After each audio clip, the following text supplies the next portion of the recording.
እንዴት ናችሁ? እንኳን አደረሳችሁ። ዛሬ አንድ እንግዳ ይዤላችሁ መጥቻለሁ። እንግዳችን ሜዲካል ዶክተር ነው። እንዲሁም ደግሞ በኢትዮጵያ ኦርቶዶክስ ተዋሕዶ ቤተክርስቲያን የስነ መለኮትም መምህር ነው። ከሱ ጋር ትንሣኤን የተመለከተ አጭር ቆይታ እናደርጋለን። የትም አትሄዱ። እንዴት ነህ ዶክተር? እግዚአብሔር ይመስገን። እንዴት ነሽ? እንኳን አደረሰ። እንኳን አብራ አደረሰ። እስቲ እንተዋወቅ። እሺ፣ ዲያቆን ዶክተር ፍጹም አበራ እባላለሁ። በኢትዮጵያ ኦርቶዶክስ ተዋሕዶ ቤተክርስቲያን በክህነት በድቁና አገለግላለሁ። ከዛ በተጨማሪ በቅድስት ሥላሴ መንፈሳዊ ኮሌጅ ደግሞ የአራተኛ ዓመት ደቀ መዝሙር ነኝ። አሁን በኢትዮጵያ ጃንደረባ ትውልድ ማህበር ውስጥ በመምህርነት አገለግላለሁ። በሆተ መንግስተ ሰማያት ሰንበት ትምህርት ቤት የሰንበት ትምህርት ቤት አባል ነኝ። በዛም እንደዚሁ በመምህርነት አገለግላለሁ። የት ነው የምትሰራው? በጋንዲ መታሰቢያ ሆስፒታል ያው ጠቅላላ ሐኪም ነኝ። በዛ እያሰራሁ እገኛለሁ ማለት ነው። እጅግ በጣም አመሰግናለሁ። ደስ ይላል። እንግዲህ እኔ እንደምረዳው እንደ አንድ ክርስቲያን እንዲሁም ደግሞ የክርስቲያን አስተምሮ እንደሚናገረው እንደሚያስረዳው ትንሣኤ ማለት ስለ ፍቅር፣ ለፍቅር ለሰው ልጆች ሁሉ የተከፈለ የህይወት መስዋዕትነት ነው። ከዛ ባለፈም መጽሐፍ ቅዱስ ላይም አንተም እንደምታውቀው ዮሐንስ ወንጌል ምዕራፍ 3 ከቁጥር 16 ላይ በእርሱ ለሚያምኑት ሁሉ የዘላለም ህይወት እንዲኖራቸው እንጂ እንዳይጠፉ እግዚአብሔር አንድያ ልጁን እስከሚሰጥ ድረስ ዓለምን እንዲሁ ወዷልና ይላል። ይሄ ለክርስቲያን ክርስቶስን ለሚከተሉ ሰዎች ምን ማለት ነው? ጥሩ ጥያቄ ነው እና ከባድ ጥያቄ ነው። የዮሐንስ ወንጌል ምዕራፍ 3 ቁጥር 16 ላይ የሚገኘው ጥቅስ ነው። እግዚአብሔር አንድያ ልጁን እስኪሰጥ ድረስ ዓለምን እንዲሁ ወዷልና የሚለው ያለ ምንም ምክንያት አንኮንዲሽናል በሆነ መውደድ እንደወደደ የሚያሳይ ነው። አሁን ሰው ሰውን እወድሃለሁ ቢል የሆነ ኮንዲሽን ያስቀምጣል። አሁን እኔ ሚስቴን ወይም ልጄን እወዳቸዋለሁ ብል የሆነ የምወድላቸውን ነገር አንድ ሁለት ብዬ የምቆጥረው ጉዳይ አለ። እግዚአብሔር ግን ሰውን ይወዳል ሲባል ወይም እግዚአብሔር ወዶናል ሲባል ግን ምን አድርገንለት ነው የወደደን ብንል እንዲሁ ነው የወደደን። ለዛ ነው ቃሉም የሚለው እንዲሁ ወዷልና። እንዲሁ መውደድ ማለት ይሄ አንኮንዲሽናል ምንም ቅድመ ሁኔታ ሳያስቀምጥ ይሄን አገኛለሁ ሳይል የሚወደው መውደድ ነው እና ያ መውደድ ፍጹም ፍቅር ሊባል ይችላል። እና የእግዚአብሔር ፍቅርነት እንዴት ነው? እግዚአብሔር ፍቅርን ሰጠን ወይም ፍቅርን አሳየን አደረገልን ሳይሆን እሱ ራሱ ነው። እሱ ፍቅር እግዚአብሔር ለኛ የሰጠን ጉዳይ ሳይሆን እግዚአብሔር ራሱ ፍቅር ነው ማለት ነው። ቅዱስ ዮሐንስ በመልእክት ላይ በአንደኛ ዮሐንስ መልእክት ምዕራፍ 4 ቁጥር 8 ላይ እግዚአብሔር ፍቅር ነው ይላል። ይሄ ማለት ምንድነው? የሆነ ምን ሰጠውን ያንቺን በወድሽ ፍቅር ሰጠውሽ ሊባል ይችላል። እግዚአብሔርም የሰጠን እሱን ብቻ ሳይሆን አንድያ ልጁን ሰጠን ሲባል እሱን ሰጠን። እሱ ደግሞ ፍቅር ነው። ፍቅሩን እስከ ሞት ድረስ ለጠላቶቹ እስከ መሞት ድረስ ነው ፍቅር። ሀሳቡ ቀላል አይደለም። ፍቅር ውስጥ ያለው አሁን ለጆሮአችን በጣም ቅርብ ስለሆነ በየሚዲያው በዘፈን በግጥም በተለያየ መልኩ ምናምን ስለምንሰማው ነው እንጂ ፍቅር ማለት ከዚህም በላይ ነው። ራስን መስጠት ነው። ለጠላት ደግሞ ሲሆን ትንሽ ይከብዳል። ሰው ወዳጁን ቢወድ ብዙም አያስገርም። እሱ የሰው ማንኛውም ሰው ሊያደርገው ይችላል። የሚመስላቸውን እንስሳትም መሰሎቻቸውን ይወዳሉ። ሌሎችም ማለት ሃይማኖት የሌላቸው ሰዎችም የሚወዳቸውን ይወዳሉ። እና ክርስቶስም ሲያስተምር የሚወዳችሁን ብትወዱ ምን ብልጫ አላችሁ? ምን የበለጠ ነገር ታደርጋላችሁ? እኔ ግን እውነት እላችኋለሁ የሚጠሏችሁን ውደዱ ወይም ጠላቶቻችሁን ውደዱ ብሏል። ጠላታችን ሰይጣን ዲያብሎስ ነው። የሰው ጠላት የለንም። ነገር ግን ስለኛ በጎ የማያስቡ ሰዎች ናቸው ብለን የምናስባቸው እንኳን ቢሆኑ እነሱን መውደድ ነው እውነተኛው ፍቅር ማለት። እና እግዚአብሔር እሱ ነው። ለኛ የሆነውም ያንን ነው ያደረገውም። እኛ ጠላቶች ሆነን እኮ ነው ከገነት አዳምና ሔዋን የተባረሩት እግዚአብሔር እንሁን ብለው ነው።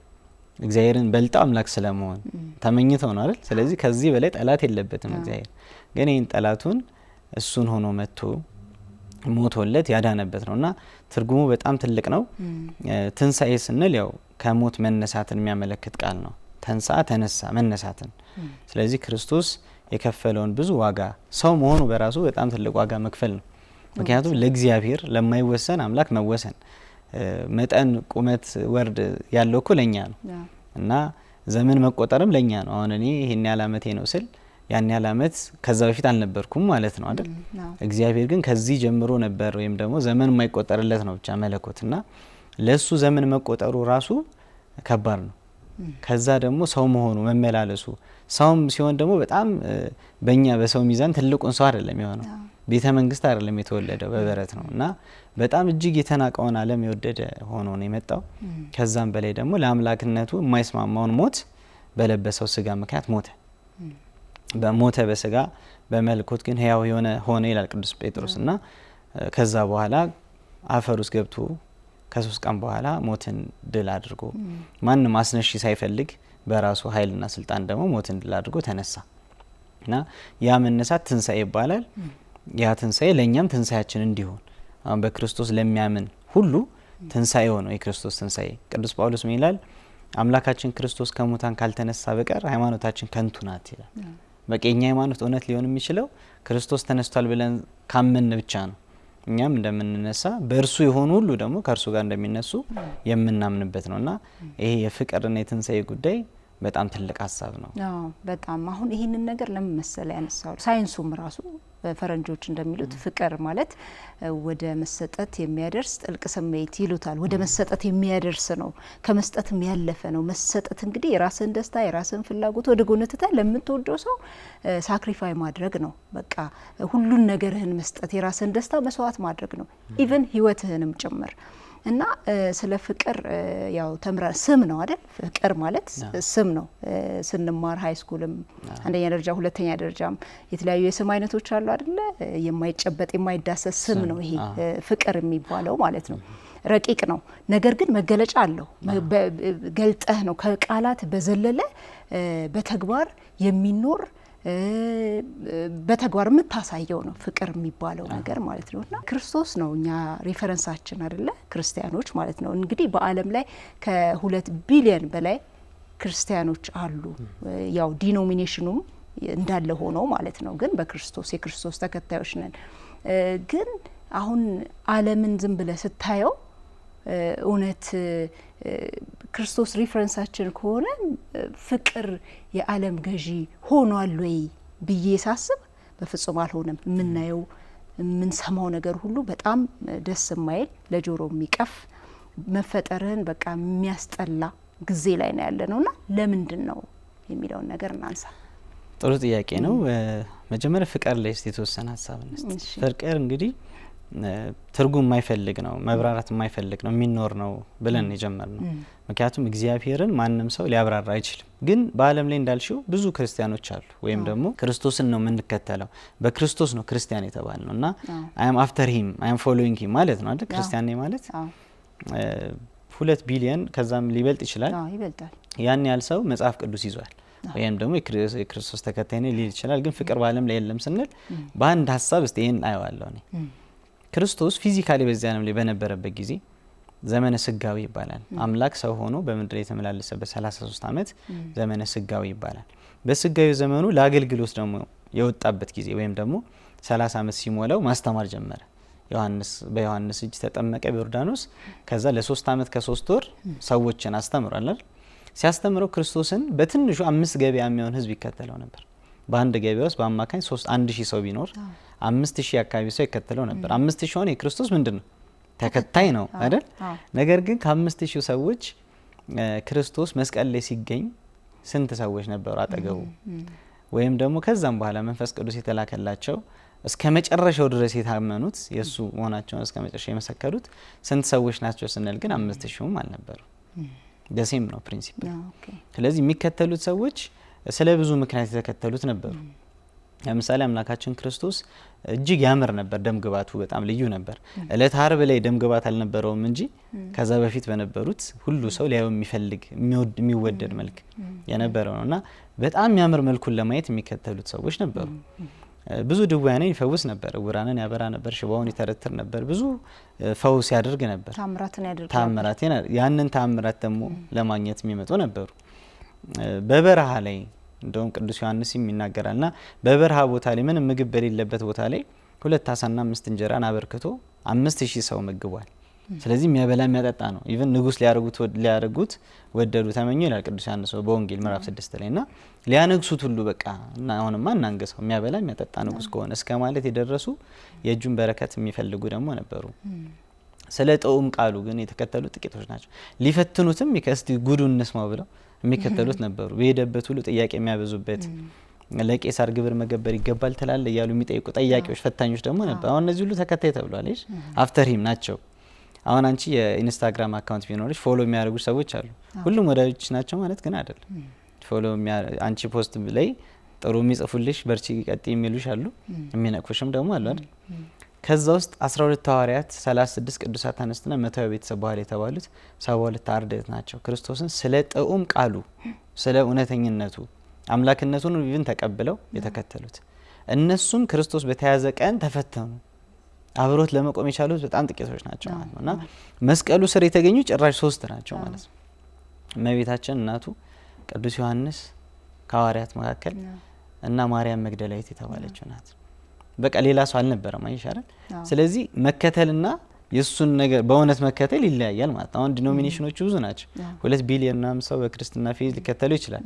በእውነት የሚከተሉት ናቸው ክርስቶስን የሚከተሉት እንጂ ሌሎቹማ ለጥያቄም ለበረከቱ አልቀነሰም። ያቋረጥኩና ያው አንተ ነው ምለው ወጣትም ስለሆንክ ነው ይቅርታ ታደርግልኛለህ ወይ ተስፋ አደርጋለሁ። እንግዲህ ግን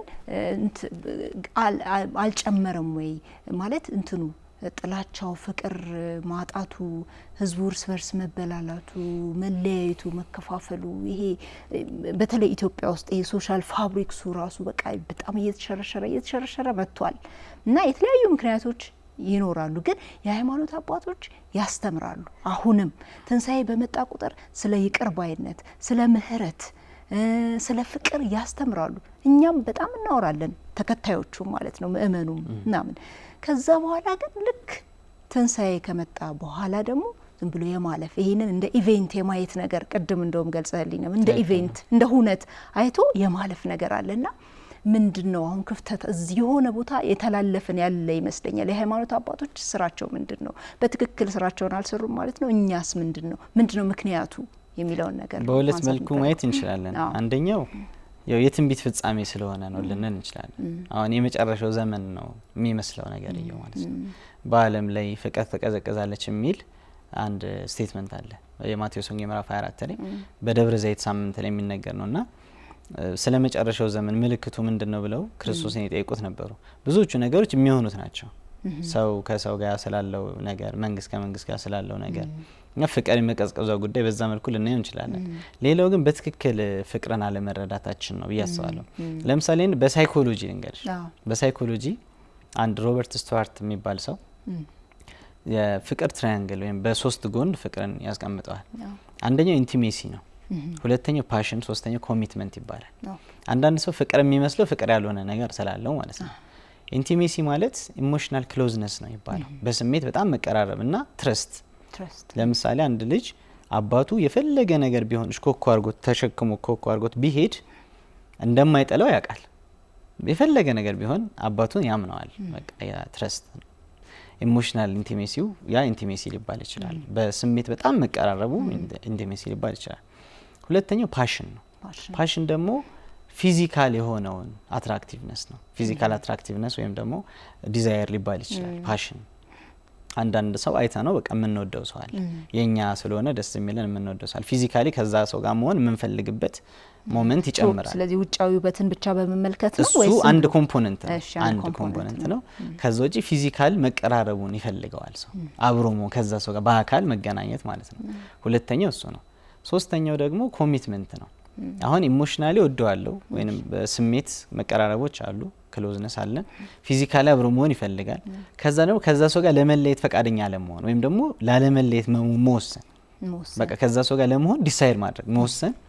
ሶስቱ ነገሮች ሲሟሉ ፍቅር ሊባል ይችላል ይላል። ሶስቱ ነገሮች ሲሟሉ ወይም በመንፈሳዊ እናመጣዋለን እንዴ እንደሚሰራ። ግን ከሶስቱ አንዱ ቢጎድል ወይም ደግሞ አንዱን ብቻ ይዞ ሰው ፍቅር የሚመስል ነገር ሊኖር ይችላል፣ ግን አይደለም። ለምሳሌ ኢንቲሜሲ የሚፈልግ ሰው አለ። ኢሞሽናሊ በጣም ካንቺ ጋር መሆን መረዳሻለሁ እንደዚህ ብሎ የሚል ሰው አለ። ግን ፊዚካሊ መቀራረብ አይፈልግም። ከዛ ጋር ያለውን ይሄ ቀደም ሶስተኛውን ኮምፖኔንት ኮሚትመንቱን አይፈልግም። ስለዚህ ኢንቲሜሲዋ ብቻ ያለችው ጉዳይ ከሆነ ፍሬንድሺፕ ይባላል። አለ አይደል? አን ጓደኞቻችንን በቃ ኢሞሽናሊ አንደርስታንድ እንደራረጋለን፣ ከዛ ሰው ጋር መሆን እንፈልጋለን። ከዛ ውጪ ፊዚካሊ ከዛ ሰው ጋር ስለመኖር አናስብም። ኦር ደግሞ ኮሚትመንት ደግሞ ከሱ መለየት የለብኝ የሚል ውሳኔ ላይ ደግሞ አንደርስም። ስለዚህ ያቺ ኢንቲሜሲዋ ብቻ ምን ትባላለች ማለት ነው? ፍሬንድሺፕ ትባላለች። ሁለተኛው ደግሞ ፓሽኑ ብቻ ያለው ሰው ደግሞ አለ። ፊዚካል ብቻ የሚፈልግ ፊዚካሊ በቃ አትራክቲቭነሱ ደስ ይሏል ምናምን ከዛ በአካል ስለማግኘት ብቻ ያስባል። ግን ኢሞሽናሊ አታችድ አይደለም። አት ዘ ሴም ታይም ደግሞ ኮሚትመንት የለውም። እሱ ደግሞ ፎልስ ነው። ፍቅር ይመስላል ግን ፊዚካሊ ሞር እንትን ስለሚል ኢንፋቹዌሽን ይባላል። ፊዚካል የሚመስል ወይም ፍቅር የሚመስል ግን ፍቅር ያልሆነ። አሁን ለምሳሌ ሰው የሆነችን ልጅ እወዳታለሁ ምናምን ይላል። ከዛ ከሌላ ሰው ጋር ካየሽ ግን እገልሻለሁ። አሁን ይህ ሰውዬ ኮሚትመንት የለውም፣ ኢንቲሜሲም የለውም። ፊዚካሊ ግን ከሱ ጋር ብቻ እንድትሆን የሆነ ሰው ይፈልጋል። ሰው ላይ ጉዳት የሚያደርሱ አሁን አሲድ የሚደፉ ምናምን ሰዎች ፍቅር አይደለም ያላቸው፣ ኢንፋቹዌሽን ነው ይላሉ። ስለሞዳት ምክንያቱም መውደድ እንደሱ አይደለም። መውደድ ራስን አሳልፎ መስጠት፣ የዛን ሰው አልቲሜት ደስታ መፈለግ ምናምን ነው። ፍቅር ያ ነው። ይሄ ከፍቅር ጋር የሚጻረር ነው አይደል? እኔ የምገልሽ ከሆነ እንዴት ነው ልወድሽ የምችል? እምሞትልሽ ከሆነ ነው የምወድሽ። ክርስቶስ ፍቅር ነው። አይሽ የሚሞትልን ነው። እኛ የምንገለው ነን ጠላቶቹ፣ ግን ሞትልን ነው። እስቲ ክርስትና እናርጋት። እሺ ኢንቲሜሲ ማለት ኢሞሽናል ክሎዝነስ ነው ወይም ትረስት ነው ብለናል። ሰው እግዚአብሔርን የሚወደው ከሆነ ኢሞሽን ሀሳቡ ሁሉ ፍላጎቱ ሁሉ ከእግዚአብሔር ጋር ስለመሆን ወይም ደግሞ እሱን የሚያስብ ይሆናል እና ያምነዋል። ደግሞ እምነት አሁን የሚጀምር ሃይማኖት እና የመጀመሪያው ማመን ነው አይደል? እግዚአብሔር የፈለገ ክፉ ነገር ቢያገኘኝ ከዚህ ውስጥ ያወጣኛል ብሎ ማመን፣ ይቅር ይለኛል። እኔ በደለኛ ነኝ፣ ሰው ነኝ፣ ሰው ይበደላል። ለምሳሌ ሰው ንስሐ ከገባ በኋላ የእግዚአብሔርን ይቅርታውን ዳውት ማድረግ የለበትም። ኢሞሽናሊ እሱን መፈለጎች አሉ። ሌላው ፊዚካሊ ያስፈልጋል ደግሞ ሁለተኛው ኮምፖነንት ፓሽን ነው። ስለዚህ እኔ በሀሳቤ ወዷለሁ የምለው ከሆነ በአካል ደግሞ ላገኘው ጓጓለሁ። ቤተክርስቲያን ሄዳለሁ፣ ስጋውን እበላለሁ፣ ደሙን እጠጣለሁ። ባይዘው ይሄ ሆሊ ኮሚኒየን ወይም ሚስጥረ ቁርባን የምንለው ነገር ክርስቶስን ፊዚካሊ የምናገኝበት ብቸኛ ሴናሪዮ ነው። ቅዳሴ የክርስቶስ ስጋና ደም ሲቀርብ እኛ የምንሳተፈው ፊዚካሊ ስለምናገኘው ነው። ክርስቶስ ነች ፊዚካል ፕሬዘንሱ እንፈልገዋለን ማለት ነው። ፓሽን አለን ማለት ነው። ሶስተኛ ከዛ ደግሞ ህይወት መውጣት አንፈልግም። ቅዱስ ዳዊት በእግዚአብሔር ቤት ለዘላለም እኖራለሁ ይላል። ያቺ ደግሞ ማለት ስለዚህ በቤቱ ለመኖር የወሰነ ሰው ስጋውን ደግሞ ለመቀበል ፊዚካሊ እሱ ሊያገኝ የፈለገ ሰው ሁልጊዜ ደግሞ ሀሳቡ እግዚአብሔር የሆነ ሰው እግዚአብሔርን ይወደዋል። ከሰውም ጋር የሚኖረን ነገር በዚሁ ሊተረጎም ይችላል። ፍቅረ ቢጽ ማለት ባልንጀራውን ስለሱ በጎ ነገር የሚያስብለት ኢሞሽናል አታችድ የሆነ ፊዚካሊም የሚያገኘው ከዛ ሰው ጋር ደግሞ ላለመለየት የተወሰነ ሰው ማለት ባልንጀራውን የሚወድ ሰው ያ ነው። እና በዚህ መልኩ አንደርስታንድ የምናደርገው ከሆነ አሁን እኛ ያለንስ እንዴት ነው? በአለም ላይ ስለ ክርስቶስ ለምሳሌ ብዙ ሰው ያስተምራል። ብዙ ቻናል ከፍተው የሚያስተምራሉ። በአደባባይ ሞንታር ባስቀምጠውና የሚሰብኩ ሰዎች አሉ። እኛ ክርስቶስን መውደድ ያለብን በሀሳብ ደረጃ ሳይሆን ፊዚካሊም መውደድ አለብን አይደል? ፊዚካሊ ደግሞ ጌታ ከኛ ጋር ሊሆንበት የሚችለው ምስጢር መፈጸም ስንችል ነው። ምክንያቱም ስጋዬን የሚበላ ደሜንም የሚጠጣ የዘላለም ሕይወት አለው፣ እኔ በእርሱ እኖራለሁ እርሱም በእኔ ይኖራል ይላል። ስለዚህ ክርስቶስ በትክክል ከኛ ጋር ሊሆን የሚችለው ያንን ማድረግ ስንችል ነው። እሱንም ሰከንድ ኮምፖነንት ይፈልጋል ማለት ነው። ከዛ ውጭ እግዚአብሔርን መውደዳችን የሚታወቀው ሌሎች ባልንጀሮቻችንን ስንወድ ነው። ምክንያቱም ያላየነውን እግዚአብሔር እወዳለሁ ብለን ግን ወንድማችንን ማንወደው ከሆነ ውሸተኞች ነን። ቅዱስ ዮሐንስ ውሸታም ነው ይሄ ሰው ይላል። እና አሁን ያልሽ 2 ቢሊዮን ሰው እንደዚህ አይነት ፍቅርን የሚረዳበት መንገድ አለ ወይ? እሱን መረዳት ያስፈልጋል። ሰውን እየጠላን እግዚአብሔርን እወዳለሁ ብንል እኛ ሁለተኛው ከነዚህ ኮምፖነንቶች አንዱ ነው የሚኖረን ማለት ነው።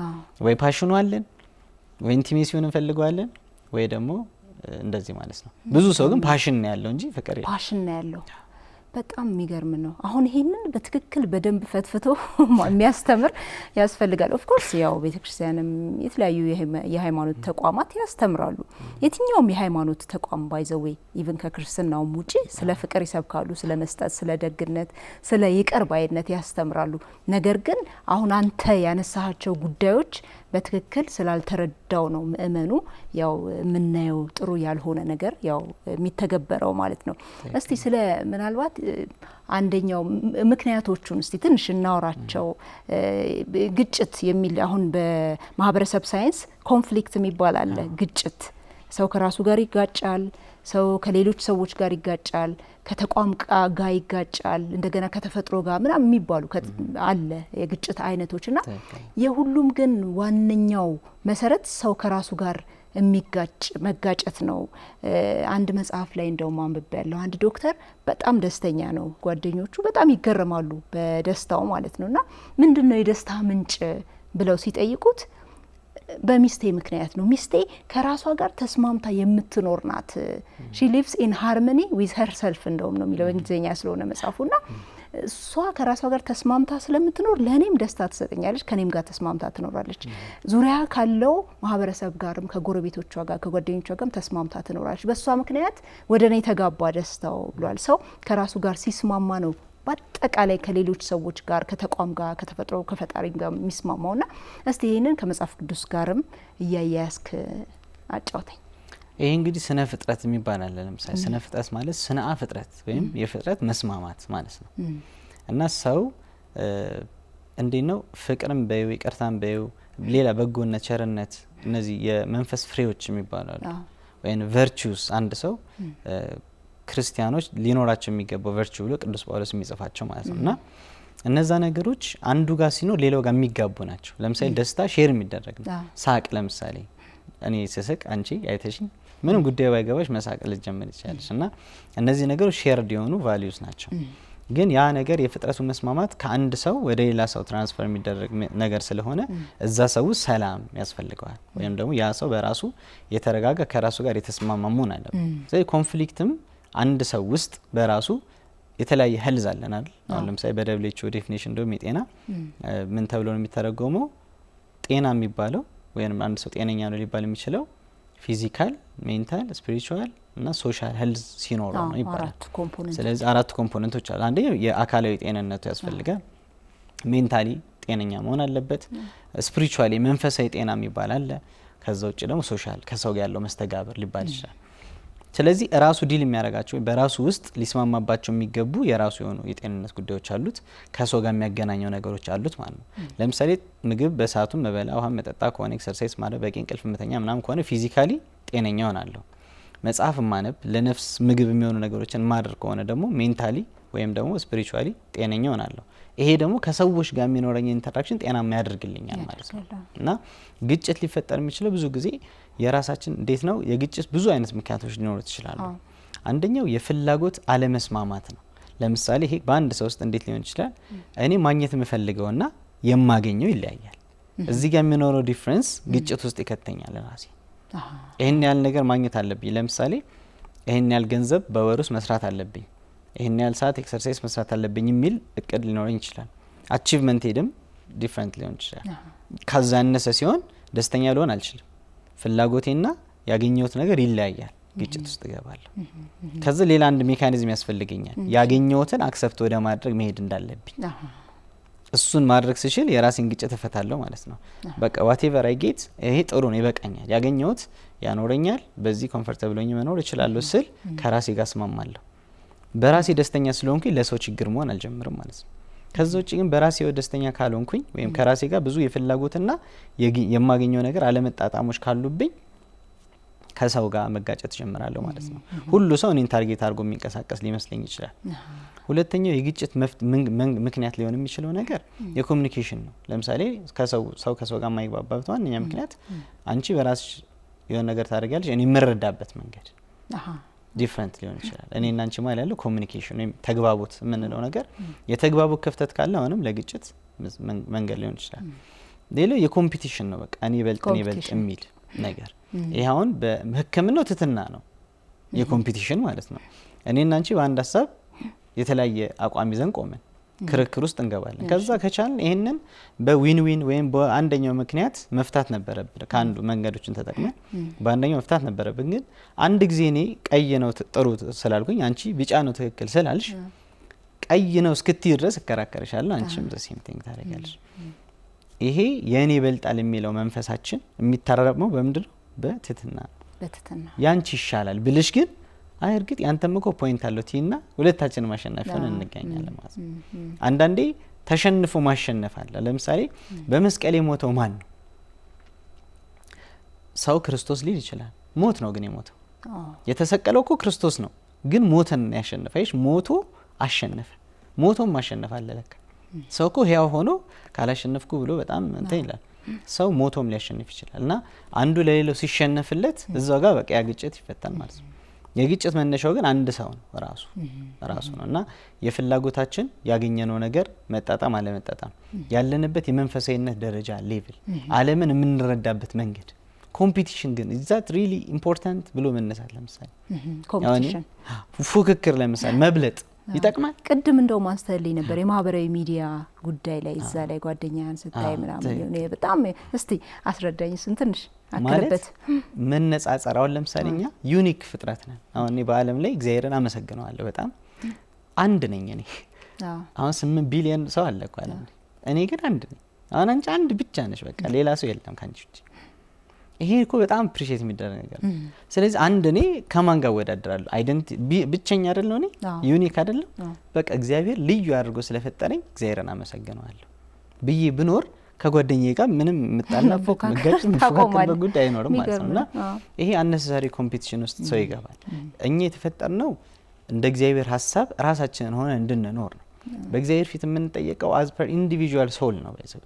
እግዚአብሔር እያንዳንዷን ነፍሳችንን ነው እንጂ የሚጠይቀው እያንዳንዱ ሰው ነፍሱ ይጠየቃል እንጂ እንትና እንትን አድርጓል አንተ ስለምን አላረከም የሚል ጥያቄ የለም። ህጉም ጋቨርን የሚያደርገው ለሁላችንም ነው። አኮርዲንግ ቱ ዘ ህግ ይጠይቀናል እግዚአብሔር የሰጠን ህግ አለ አይደለ? ያ ህግ አሁን የአዲስ ኪዳን ህግ የፍቅር ህግ ነው። ስለዚህ ሰውን ስለመውደድ ነው የጠየቀኝ፣ ስለማብላት ስለማጠጣት ነው የጠየቀኝ። ምክንያቱም ተርቤ ያላበላችሁኝ ተጠምቼ አላጠጣችሁኝ የሚላል እነዛ ነገሮች ግን ለሰው አድርገሃል አላረከ እኔ ነው የሚጠይቀኝ ኢንዲቪጁዋሊ። እንትና የቻሪቲ ኦርጋናይዜሽን ከፍታ ነበር አንተ ግን ያው ምንም አንድ ሰው እንኳን አልረዳህም አይደለም የሚለኝ በህጉ መሰረት እኔ ይጠይቀኛል ማለት ነው። እና አሁን ግን ምን አይነት ነገር ውስጥ ገብተናል? አነሳሳሪ ኮምፒቲሽን ውስጥ ገብተናል። ሁላችንም የተፈጠርንበት አላማ አለ። ያ አላማ የየግል ነው።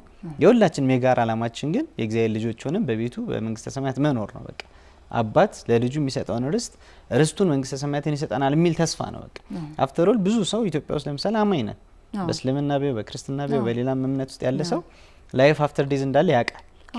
ከሞት በኋላ ህይወት አለ። በሚመጣው አመት ግን እንዴት ነው የምንኖረው በዛኛው አለ? አሁን እሱ ስላገባቡ ምናምን ነው ብዙ ክርክር አይደል? ነገር ግን ምን አይነት ይሆናል? እኔና አንቺ ለምሳሌ አንድ ባች ነን፣ በአንድ ትምህርት ቤት ውስጥ አብረን ተምረን ከዛ አንቺ በህይወትሽ በጣም ደስተኛ የምትባይ ሴት ሆነሽ መኖር ጀመርሽ። ከዛ እኔ ኑሮዬን በቲክቶክ በኢንስታግራም ምናምን ይኸው የበላሁት ምሳ ራቴን ተመልከቱት፣ ቬኬሽን ሄጃለሁ፣ እንትና ባሃማስ ነው ያለሁት ከቤተሰቦቼ ጋር ምናምን የሚል ፖስት ዱባይ ነው ያለሁት ምናምን የሚል ያንን ስታዩ ሰው ሌላ ሌቭል ይደርሳል። እኔ ግን የለውም ትያለሽ። የራስሽን ህይወት መጥላት ትጀምራለሽ። ከእግዚአብሔር ጋር የሚያጣላን በጣም ትልቁ ነገር እየሆነ ይመጣል። የሰጠን ነገር በጣም ብሌሲንግ ነው። ካንቺ ያነሱትን ሰዎች አላየሽ ይሆናል ማለት ነው። እና ሰው በጣም ሌክዠሪ ላይፍ የሚኖሩ ሰዎችን ህይወት እያየ እንደማይኖር አሁን የኔ ደሞዝ ነው የኔ ስራ ነው እያለ ስራውን ያለውን ነገር ሁሉ እየጣላው መሄድ ይጀምራል። ግን ከኛ ያነሱ ብዙ ሰዎች አሉ። እኛ እኮ ቆመን የምንሄድ ነን፣ እየተነፈስን ነው። የመተንፈሻ ማሽን ላይ ያለ ሰው እኮ አለ። እንደዛ አልሆንም፣ ማመስገን ነበረብን። እሺ፣ ስለዚህ ከሰው ጋር ኮምፒት እያደረግን በሄድን ቁጥር እኛ ጋር ያለው ኮንፍሊክት እየጨመረ ይመጣል። አሁን የግጭቱ እኛ ውስጥ ይፈጠራል ማለት ነው። ግን የግጭቱ ሚንስ እኮ እኛ አልነበርንም፣ ሌላ ሰው ስላየን ነው።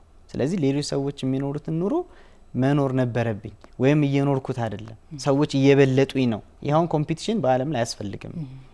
ውድድር አይደለም ዓለም። ሁሉም ሰው የራሱን ኑሮ ይኖራል። ሁላችንም የራሳችን ሸክም እንሸከማለን ይላል ቅዱስ ጳውሎስ። ኦር ሁሉ ሰው የራሱን ሸክም ሊሸከም ይገባዋል ይላል። የራሱ ሸክም ደግሞ ቀላል ከባድ ሊሆን ይችላል። ሸክሙ የከበደ ወደ ክርስቶስ ነው መሄድ ያለበት። ምክንያቱም እናንተ ሸክማችሁ የከበደ ወደ እኔ ኑ እኔ ያሳርፋችኋለሁ ስላለ ወደሚያሳርፈው መሄድ ነው ያለበት። ብዙ ሰዎች ደስ ብሏቸው የሚኖሩት ክርስቶስ ሸክማቸውን ስለተሸከመላቸው ነው። እኔ አሁን አንቺ ፊት የቆምኩት እዚህ ሚዲያ ላይ ሰዎች የሚያዩኝ እግዚአብሔር ኃጢአቴን ስለሸፈነልኝ በጣም የገዘፈውን በደሌን ስለተሸከመልኝ ነው። በሰው ፊት የሚያቆም ግን አልነበረም የሰራሁት ስራ። ያንን ማመን ማለት ነው ሲጀምር ሰው በቃ የቱ ነው ኮመን ነው ክርስቶስ ለሁላችንም የዓለም መድኃኒት አይደል? መድኃኒዓለም አይደል? ለሁላችንም የሚበቃ ትከሻ አለው። የሁላችንም ሸክም መሸከም የሚችል በቃ ሸክሜ ይሸከምልኝ ብሎ እኮ ፈቃደኛ መሆን ነው የሚያስፈልገው።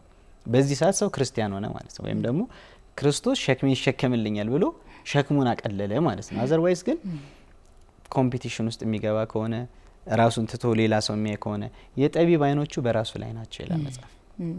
ጠቢብ መሆን ከፈለገ ሰው ራሱን ነው ማየት ያለበት። ላስት ይር የት ነበርኩ? ዛሬ ሁሉም ሰው በዚህ ራሱን ኢቫሉዌት ቢያደርግ በነገራችን ላይ ሁላችንም ከትናንትና የተሻለ ዛሬ ላይ ነው ያለነው። ከትናንትኛነታችን ብንታይ ዛሬ ኦል ዊ አር ቤተር።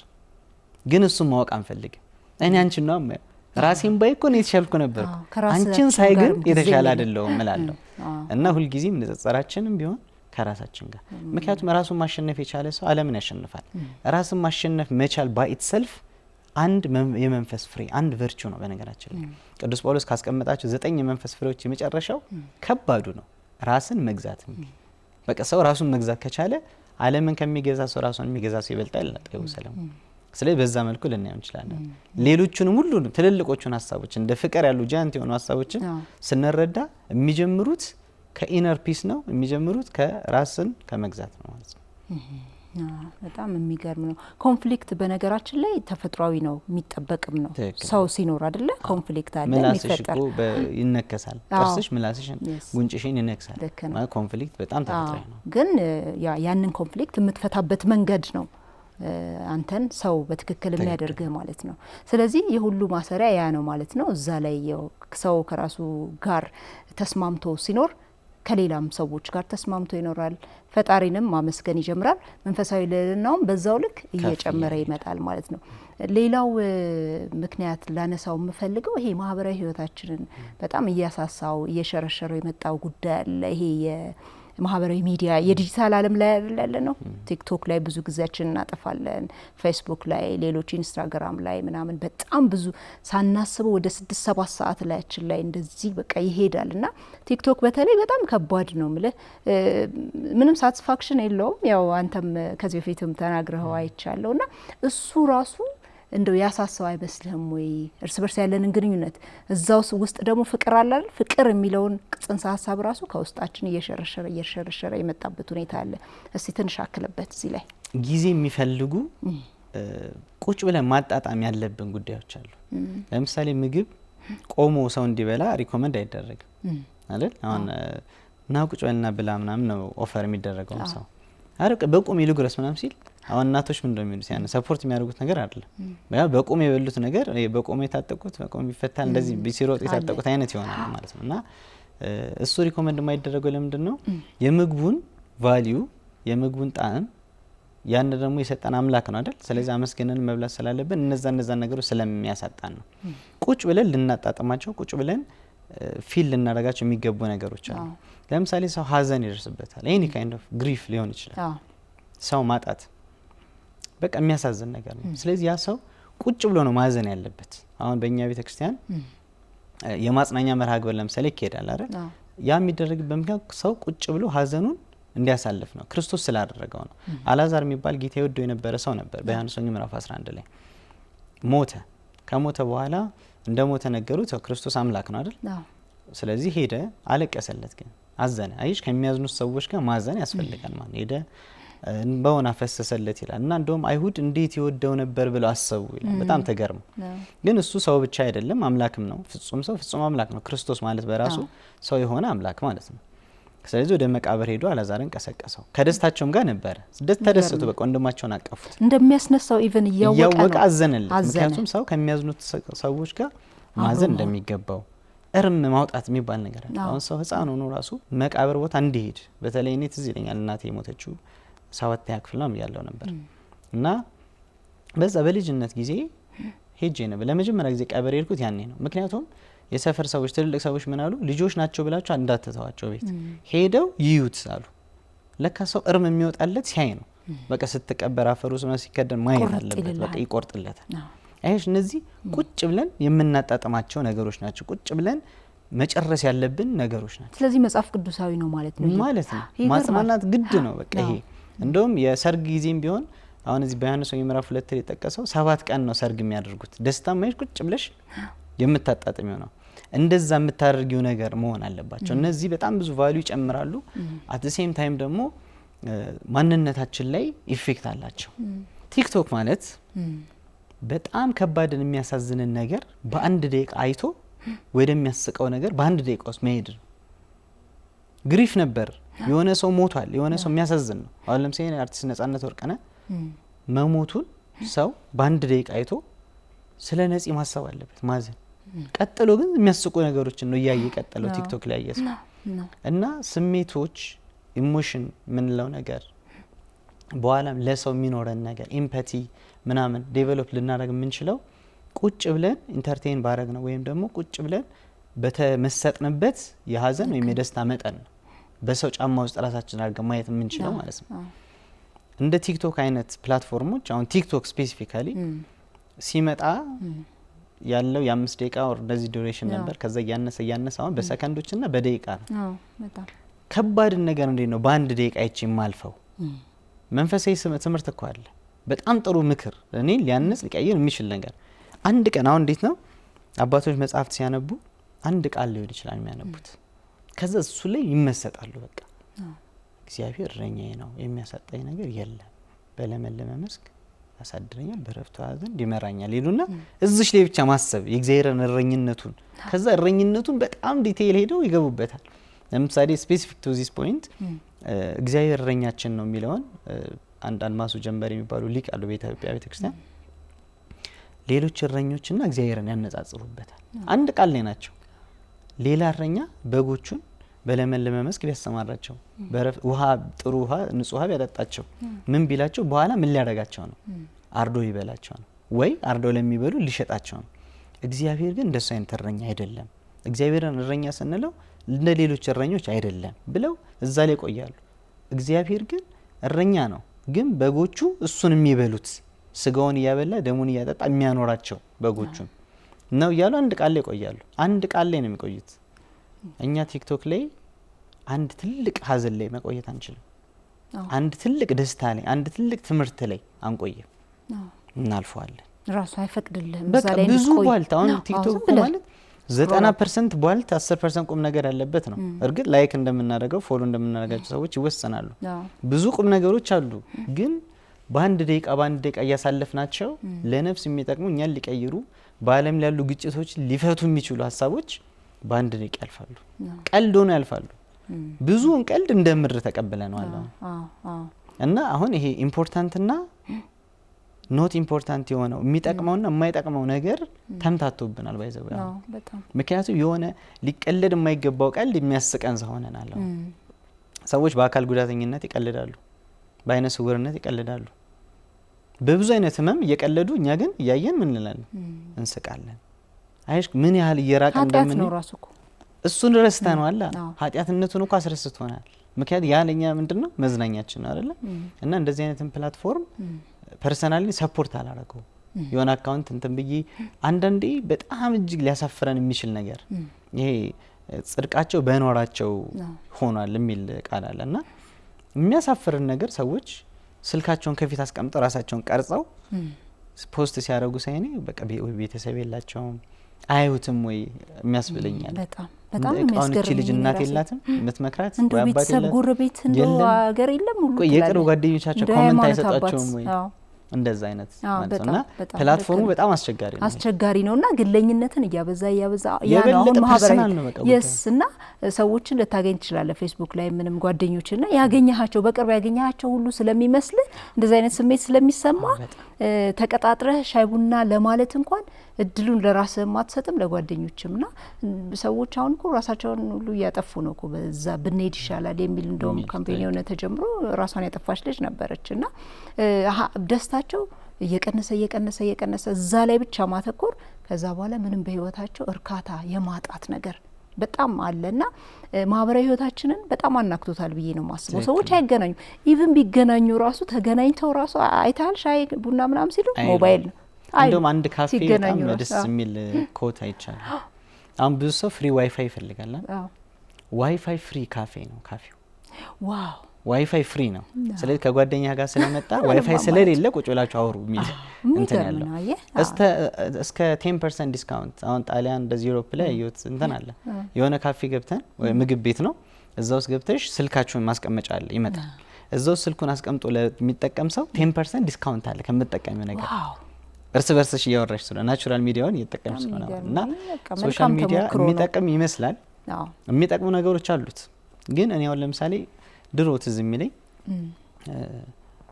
ሩቅ ቦታ የሄዱ ጎረቤትና የኔ ወንድምም ነበሩ በቅርብ ማግኘት የማንችላቸውና ደብዳቤ ይጻፍ ነበር።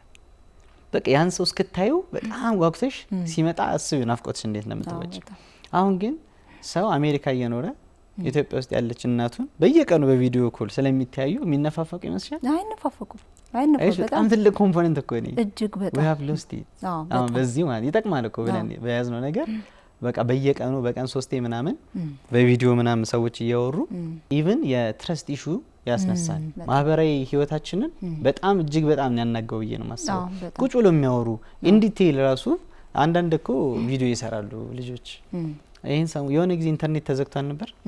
ኢንተርኔት ተዘግቶ በቃ ምንም አማራጭ ስላልነበረኝ ከቤተሰቦቼ ጋር አወራው። ለካ እንደዚህ ጥሩ ሰዎች ናቸው ምናምን ብለው ቪዲዮ ይሰራሉ ማለት ነው። ምንም አያውቃቸውም፣ በቃ ቤተሰቦቹን አያውቃቸውም፣ ጓደኞችንም እንደዛው ማለት ነውና ሶሻል ሚዲያው የሚጠቅሙ ነገሮች አሉት። ብዙ ትምህርት፣ ብዙ እውቀት፣ በተለይ አሁን አርቲፊሻል ኢንተለጀንስ ዘመን ነው። ብዙ እውቀት በቃ ዓለምን ሊቀይር የሚችል እውቀት አለ።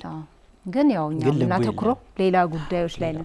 ስለዚህ እስቲ እንደው ብዙ ነገር ብናወራ በጣም ደስ ይለኛል። ሰፊ ነው ሀሳቡና ይሄን ያህልም እንደው ሰው ልብ ላለው አሁን የተነጋገርናቸው ነገሮች ራሱ ወደ ተግባር ቢቀየሩ በጣም ዓለም ራሱ መልኳን ትቀይራለች ብዬ ነው የማስበው። ምናልባት እስቲ ወደ መጨረሻው እንሂድና መፍትሄው ምንድነው፣ ምን ያድርግ የሚለውን ነገር እናንሳና በዛው እናጠቃል። ጥሩ ነው። ብዙ ነገሮች ላይ አሁን እንዴት ነው ማየው ነው የመሰለሽ፣ ፍቅር በጣም ዶሚናንት ነው ወይም ደግሞ ገዢው ነገር እሱ ይመስለኛል። ከፍቅርም ደግሞ እግዚአብሔርን መውደድ ይመስለኛል። አሁን ለምሳሌ ብዙ ጊዜኛ ለምንድነው ኃጢአት የምንሰራው? እኔ ለምንድነው ብዙ ጊዜ ኃጢአት የምንሰራው ብዬ ሳስብ ኃጢአትን ላለመስራት ስለምታገል ነው ብዬ ነው ማስበው። አንድ ነገር እንዳይሆነው በእኛ ሀገር ምን ይባላል እስቲ አባባላል፣ የፈሩት ይደርሳል ይባላል። ኃጢአትን ላለመስራት ሰው በታገለ ቁጥር ኃጢአት የመስራት ፖሲቢሊቲ ይጨምራል። ግን ኃጢአትን ትቶት እግዚአብሔርን ስለማስደሰት ብቻ ቢያስብስ፣ እግዚአብሔርን ብቻ ቢወድ ኃጢአት ቦታ አይኖረውም። አንደኛው ኃጢአትን አቮይድ የምናደርግበት መንገድ ብዙ ጊዜያችንን ስለ እግዚአብሔር በማሰብ መቆየት ነው። ስለሱ ደግሞ እንድናቅ ብዙ መጽሐፍት ማንበብ፣ የሱ ቃሉን መስማት። ይሄ ምንድነው መንፈስ ይሙላባችሁ እንጂ በወይን ጠጅ አትስከሩ ይላል። የእግዚአብሔርን መንፈስ ሞር በእኛ ውስጥ እንዲሞላብን ሁል ጊዜ እሱን የምናስበው፣ እንደ ቅዱስ ዳዊት ሕግህ ለመንገድ ብርሃን ነው የምንል፣ በሄድንበት ሁሉ የእግዚአብሔርን ነገር የምናስብ ሰዎች ከሆን እግዚአብሔርን እንወደዋለን። እግዚአብሔርን ሞር እየወደድነው ስንመጣ ኃጢአትን እየረሳን ነው የምንመጣው። ያልተሻላል እየታገልኩት አይደለም ኃጢአትን ላለመስራት ለስራ ያልኩ አይደለም፣ ሌላ ስራ ላይ ነኝ እኔ እግዚአብሔርን እየወደድኩኝ። በዛ መልኩ ብናስበው ብዬ አስባለሁ። እግዚአብሔርን ሞር የምንወደው ከሆነ ሌሎቹ በጣም ትንንሽ ነገሮች ናቸው። ግጭት ትልቅ፣ አሁን ኢራንና አሜሪካ እየተጣሉ ነው። እስቲ በሁለቱ መሀል ዝም ብለሽ እግዚአብሔርን ስለመውደድ ወይም ተመሳሳይ አምላክን ስለማምለክ የሚባል ሀሳብን ጨምርባቸው አይጣሉም ነበር። ምክንያቱም አንድ የሚፈሩት፣ አንድ የሚያከብሩት፣ የሚገዙለት፣ ሁልጊዜ የሚያስቡት ሀሳባቸው ሆነ አለ። ግን እሱን ስለረሳ ነው፣ እሱ ስለሌለ ሌላ ጉዳዮች እያቅጣሉን ትልቅ ዓለም ጦርነት ሊከሰት ይችላልና እንደ መፍትሄ የምለው ሁሉም ሰው በእምነቱ ባመነበት ሌቭል ታማኝ ሆኖ ያንን ያድርግ፣ በእምነቱ ማለት ነው። ራሱን ይውደድ። አሁን ሰልፍ ላብ ያስፈልገዋል። ሰው ራሱን ሲወድ ጥሩ ዓለም ይፈልጋል አይደል? አሁን እኔ ራሴን የምወድ ከሆነ ልጆቼ እንዲያድጉበት መፈልገው ዓለም ሰላማዊ ዓለም ነው። እኔ የጠብ ምንጭ መነሻ ካልሆንኩኝ ሌሎችም ሰዎች አይሆኑም። ሌሎች ሰዎች ካልሆኑ ዓለም ሰላም ናት፣ እኛ ቤተሰቦቻችን የምንወዳቸው ሰዎች ሁሉ በሰላም ይኖራሉ ብለን ማሰብ ቀላል ነው በቃ ሀሳቡ። እና ሁሉም ነገር እዚህ ላይ ይሆናል ብዬ አስባለሁ። አሁን ያለንበትም ወቅት ስለሆነ ትንሳኤ ልቦና ያስፈልገናል። ትንሳኤ ልቦና ማለት እስከ ዛሬ ኖርነው ኑሮ አልናል። በቃ የሰራነው ፎልት የሰራነው ጥፋት እስከ ዛሬው አሁን እስከምንነጋገርበት ቅጽበት ድረስ የነበርንበት የኃጢአት ህይወት አለ። በቃ እሱን ትተን እንደ አዲስ እስቲ እንነሳ። ያ ሞት ነው፣ ከሞት መነሳት ነው አይደል ትንሳኤ። እዛ ትንሳኤ ላይ ፎከስ እናድርግ በልቦናችን ማለት ነው። እስቲ ሰዎች ጥሩ አይደሉም እንደዚህ ብዬ አላስብ፣ እስቲ እኔ ጥሩ ልሁንና ልሞክራቸው። ምክንያቱም ቻሌንጅ ኮንሽብኝ የበለጠ ነው የምጠነክርብሽ። አንድን ሰው በፉክክር መንፈስ ካናገርሽው የበለጠ እየጠነከረብሽ ነው የሚሄደው። ተሸንፈሽ እስቲ ሞክሪው እና እየተሸነፈን አሁን ክርስቶስ ተሸንፎ አሸነፈ ነው አይደል? ስለዚህ እየተሸነፈን እስቲ እንሞክረው። እሺ ይሁን እንበል እስቲ። ለምን የኔ ሀሳብ ብቻ ነው እስቲ አንተ ይሁንና እንበል። እየተሸነፈን ደግሞ ባልሞክርንበት ሳይድ እንየው። ተመሳሳይ መንገድ ሞክረናል እስካሁን። በዛ እስቲ አሁን ደግሞ በተሸናፊ ደግሞ ወገን ሲሆነን እንየው እና ይሄ በእርግጠኛነት ብዙ ነገራችንን ሰላም ያደርግ። ሰዎች አሁን እንዴት ነው በጣም እኔ እንዲከበርልኝ የምፈልገው ነገሬን ትቼው ዝቅ ካረኩት በቃ ሁሉም ሰው ከኔ ጋር መኖር ይችላል። እኔ የበላይ ልሆን አላልኩም አይደል? በቃ ሁሉም ሰው ከኔ ጋር ኮምፎርታብል ይሆናል። ሁላችንም ደግሞ ተመሳሳይ ሀሳብ የሚኖረን ከሆነ ሀገር ሰላም ትሆናለች፣ ቤተክርስቲያን ሰላም ትሆናለች። ትንሳኤ ማለት ያ ነው። ትንሳኤ ልቦናችንን ስናውጅ ማለት ነው። ክርስቶስ ተነስቷል። አዎ ክርስቶስ አንድ ጊዜ ነው የሞተው። ባይዘው አንድ ጊዜ ሞቶ አንድ ጊዜ አዳነ ነው መጽሐፍ የሚለው። እኛ ግን በየቀኑ ምን ሞት ነን? ስለዚህ በየቀኑ መነሳት ይጠበቅብናል እና ያንን ነገር የምናደርግ ከሆነ ከሰው ጋር በፍቅር በአንድነት በሰላም በዛ ውስጥ ህይወት ውስጥ ሆነን መኖር እንችላለን ብዬ አስባለሁ። እጅግ በጣም አመሰግናለሁ ዶክተር ፍጹም አበራ ስለነበረን ቆይታ በጣም ክብረት ይስጥልን። እኔም አመሰግናለሁ። እግዚአብሔር ይስጥልኝ። እሺ በድጋሚ መልካም በዓል ይሁንልህ። ለእናንተ መልካም በዓል ይሁንላችሁ። መልካም እንግዲህ ተመልካቾቻችን ከዶክተር ፍጹም አበራ ጋር የነበረን ቆይታ ይህንን ይመስላል። ፕሮግራማችን አሁንም ይቀጥላል። በድጋሚ መልካም ቆይታ